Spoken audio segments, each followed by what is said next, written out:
नमस्कार, स्वागत है आपका द न्यूज पर। मैं हूं आपके साथ शेरिन। ममता बनर्जी की सरकार को लेकर नेता प्रतिपक्ष शुभेंदु अधिकारी ने किया है एक बड़ा दावा। दरअसल आपके लिए बता दें कि जहां जुलाई के महीने में पश्चिम बंगाल में होने वाले हैं पंचायत चुनाव, जिसके लिए ममता बनर्जी की सरकार और पार्टी लगातार कर रही है प्रयास, तो वहीं दूसरी तरफ शुभेंदु अधिकारी का ये बयान ऐसे समय पर आया है जब ममता बनर्जी हर चुनाव और विपक्ष की पार्टियों के साथ 2024 के चुनाव जीतने के लिए लगातार कर रही हैं तैयारियां। दरअसल आपके लिए बता दें कि पश्चिम बंगाल में नेता प्रतिपक्ष शुभेंदु अधिकारी और ममता बनर्जी के पुराने साथी रह चुके शुभेंदु अधिकारी ने कहा है कि आने वाले 3 महीनों में ममता बनर्जी की सरकार गिर जाएगी, क्योंकि ममता बनर्जी की सरकार से जो है वो जनता काफी ज्यादा परेशान है पश्चिम बंगाल की, और इस बात का खामियाजा भुगतना पड़ेगा।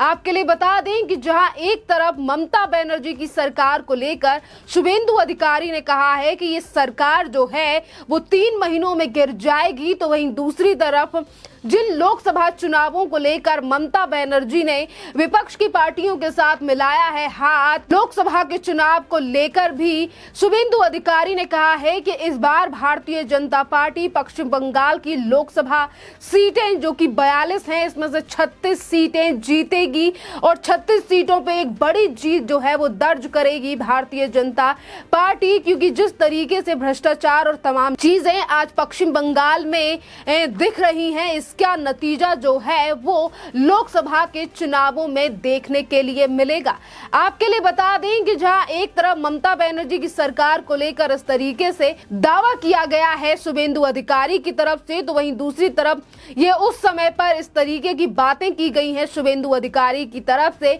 जब ममता बनर्जी ने भी भारतीय जनता पार्टी के कार्यकाल पर निशाना साधा था और उन्होंने कहा था कि केवल 6 महीने बचा है भारतीय जनता पार्टी का कार्यकाल, क्योंकि अगले साल फरवरी से मार्च के बीच में जो है वो लोकसभा के चुनाव होंगे। यानी कि एक तरफ ममता बनर्जी का ये कहना है कि विपक्षी पार्टियों के साथ हाथ मिलाकर जो है वो देश के प्रधानमंत्री नरेंद्र मोदी को इस बार लोकसभा चुनावों में हराएंगी, और वहीं दूसरी तरफ शुभेंदु अधिकारी के द्वारा ये पूर्व मेदिनीपुर में इस तरीके से बयान देना और रैली के सामने ये कहना कि अब आने वाले समय पर यानी कि 3 महीनों में जो है वो टीएमसी की सरकार गिर जाएगी और लोकसभा में भारतीय जनता पार्टी जो है उसका परचम लहराएगा इस बार लोकसभा चुनाव में।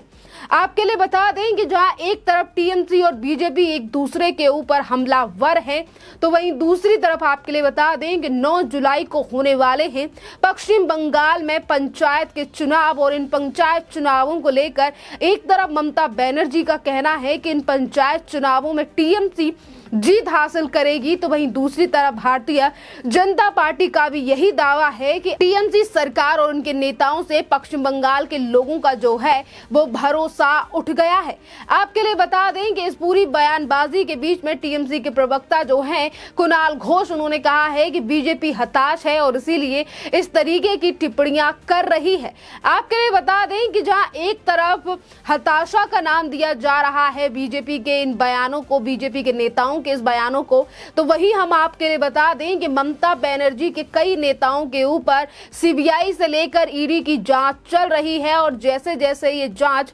आगे बढ़ रही है उससे ममता बनर्जी की सरकार के लिए भी कहीं ना कहीं एक बड़ा खतरा है, क्योंकि जिस तरीके से ममता बनर्जी ने खुद ही ऐलान किया है कि आने वाले 6 से 7 महीनों के अंतराल में लोकसभा के चुनाव हैं, और अगर लोकसभा के चुनाव के समय पर ममता बनर्जी के किसी भी नेता के ऊपर भ्रष्टाचार का मामला निकलकर सामने आता है या गिरफ्तारी होती है, तो शायद वो नेता चुनाव भी ना लड़ पाए। और इस बीच में एक सवाल ये भी खड़ा हो रहा है कि जिस तरीके से ये दावे किए गए हैं शुभेंदु अधिकारी की तरफ से, और शुभेंदु अधिकारी ये कह रहे हैं कि आने वाले 3 महीनों में भी टीएमसी की सरकार गिर जाएगी, तो क्या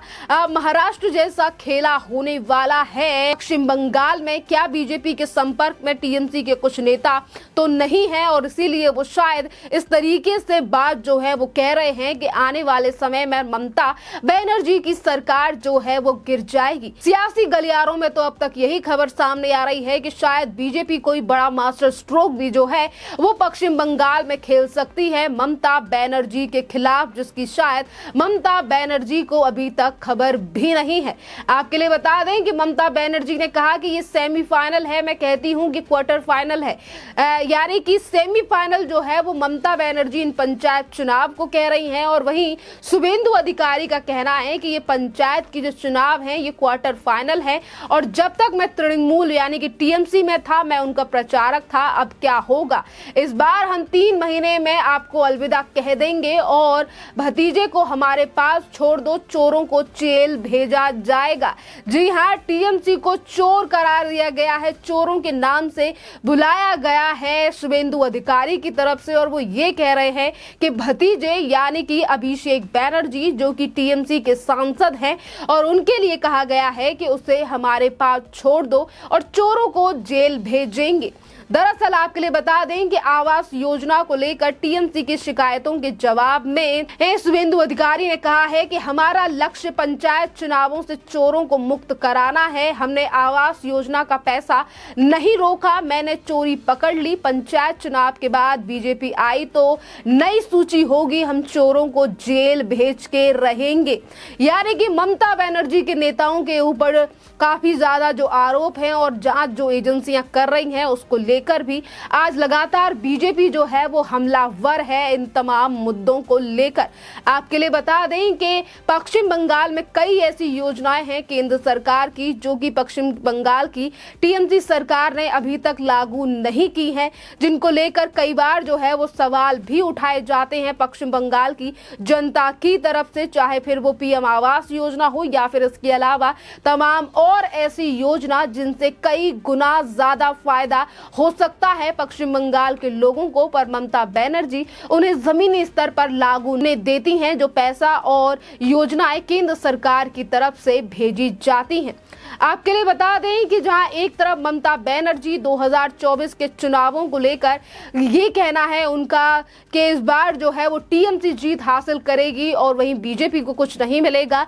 तो आपके लिए बता दें कि 2019 में हुए लोकसभा चुनाव में भारतीय जनता पार्टी ने लोकसभा चुनावों के दौरान पश्चिम बंगाल से 42 से 18 सीटें लोकसभा से जीती थी। देखना अहम रहेगा कि ये जो दावे किए गए हैं इस बार शुभेंदु अधिकारी की तरफ से, इसमें कितना ही फायदा शुभेंदु अधिकारी के बीजेपी में जाने से होगा, क्योंकि अभी फिलहाल में 2021 में ही शुभेंदु अधिकारी ने ज्वाइन किया है भारतीय जनता पार्टी को और देखना अहम रहेगा जिस तरीके से शुभेंदु अधिकारी ने कहा है कि पहले मैं चुनाव प्रचार किया करता था टीएमसी के लिए, पर आज उनके पास इतना कद्दावर नेता नहीं है और वहीं बीजेपी को लेकर उन्होंने ये बात कही है कि बीजेपी 36 सीटें लोकसभा चुनावों में लेकर आएगी, तो क्या तैयारियां जो है वो बीजेपी की रहने वाली है पश्चिम बंगाल को लेकर। एक तरफ बीजेपी है ममता बनर्जी के सामने, तो वहीं दूसरी तरफ टीएमसी और इसी के साथ साथ जो कम्युनिस्ट पार्टी है वो, यानी कि इन तीनों पार्टियों को लेकर पंचायत चुनाव में ही ममता बनर्जी काफी ज्यादा